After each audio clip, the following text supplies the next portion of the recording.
Hello. Hi. Kayla Lords. John Brownstone. Of Loving BDSM, where we help kinksters like you have happy, healthy power exchange relationships.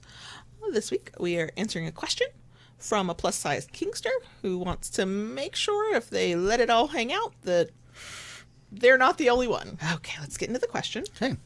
I really want to get involved in my local kink community, and my dom is all for it. I'm a very outgoing extrovert, and I'm not super worried about being shy or anxious in the kink space. One thing that has me feeling a bit concerned is that I'm a plus-size girlie, and I'm a little concerned about having my body on display. I know that undressing and playing is your choice, and you don't have to do anything without your consent, but the thing is that I want to. I'm just nervous about maybe being around a lot of people who don't look like me and feeling a bit insecure. Are there all kinds of body types at clubs/dungeons, or is there primarily one body type, being not plus-sized at all, that dominates the scene? Is it welcoming of all body types? Yes. Yes, it is. It is very welcoming of all body types. I think you could absolutely find pockets. Sure. You know, because you can of anything. Of anything, correct. So it's entirely possible that there's an event or a group that is not body inclusive for whatever reason, but in general, I would say the majority. Absolutely, because kinksters are just a slice of the population, and just like there are all body types in the general population, there are all body types in the kink world. And quite frankly, a lot of kinksters, not like overwhelmingly the majority, but just a lot of kinksters are older, and older people don't necessarily have the body they did in their 20s. So things are not necessarily in the same place they used to be or the same size they used to be. So yeah, I mean, the thing that got me to feel comfortable, I think it was the first time we went to the dungeon. Yeah, you're more qualified to go into depth on this. Yeah, and I was actually 30 pounds lighter than I am now. But I, had my hang-ups and I wasn't sure. And so I think it was the first time we went to the dungeon, we ended up playing. And what made me feel comfortable was that I saw somebody who had a similar body type to mine, which has never been thin, has never been like flat, this, perky, that, like, that's not me. And they got naked, or semi-naked. I think they still had their like underwear on, for a bondage scene in the middle of the room, in the middle of the floor with a full audience watching. And this was after I had seen a lot of very smaller size, air quote, the beautiful people who had been getting, and they were like beautiful, but I was like, oh, nope, that's not what I look like. And then this person came out and they were tits out, y'all. And I went, okay, I'm not alone. I'm not the only one. And wouldn't it be nice if we could all just have the confidence to go, it doesn't matter. It doesn't matter who's around. I can just do this. Yeah, that would be lovely. But when you are comparing yourself or know how other people might react because of how the general population will react, I wouldn't want to put myself in that vulnerable position either. I'm not subjecting myself to bullshit like that. But yeah, I was after I'd literally seen at least 3 women who had what I would go a body I would kill for, right?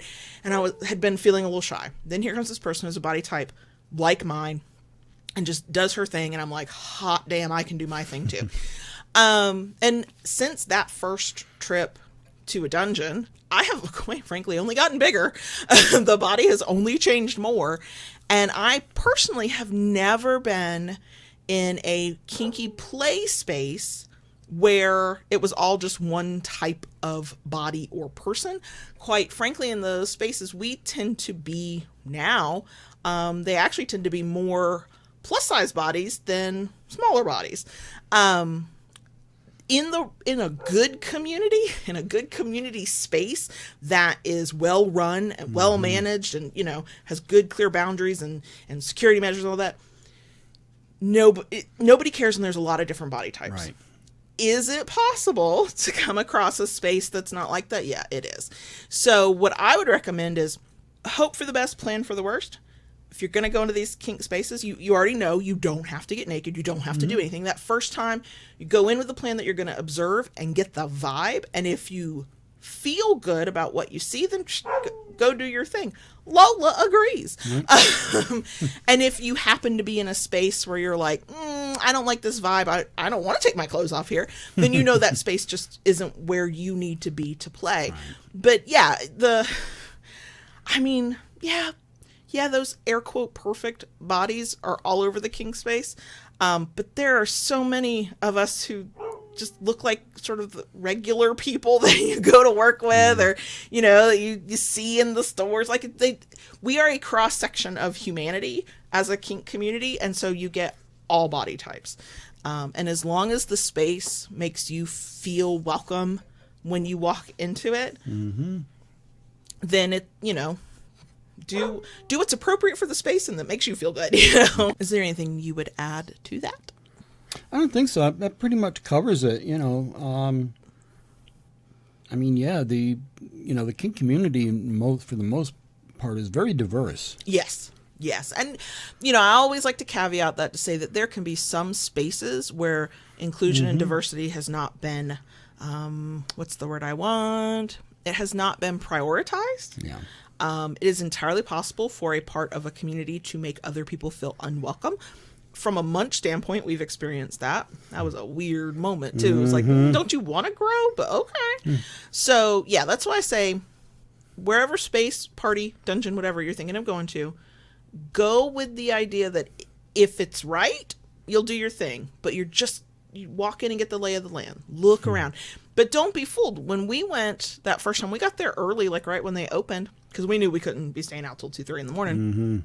And if I had based my decision on just the first 3 or 4 people I saw scening, I'd have gone, oh, no, there's no plus size bodies here. But we sat and we were patient and we waited and we watched and we talked to people we knew. And then more people started showing up, and there were a lot more body types, a lot more. And that's of all genders, y'all. That's not just, you know, women who have probably been socialized like I certainly have been to hate everything about our bodies. So yeah, just go get the vibe. If the vibe is right, do what feels good. If the vibe is wrong, go find another play space. Yeah. You know, and hopefully you live in an area or can travel to an area where you have those kinds of options. Yeah, the last time I went to a party with you, you know, it was, if we'd all had our clothes on, we'd have looked like a PTA meeting. Okay.